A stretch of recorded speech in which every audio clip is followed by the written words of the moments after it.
আরো বললি কর্মকাণ্ড কেবলই বিষের ভাণ্ড যে অমৃত ভাবিয়া খায়, নানা জনে ঘুরে ফিরে কদার্য ভক্ষণ করে, তার জন্ম অধপথে যায়। জয় রাধে।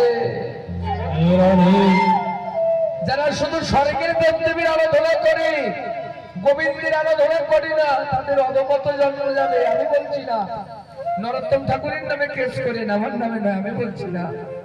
বলছেন কর্মকাণ্ড ধর্মকাণ্ড কেবলই বিষের ভাণ্ড, এগুলো একটা বিষ।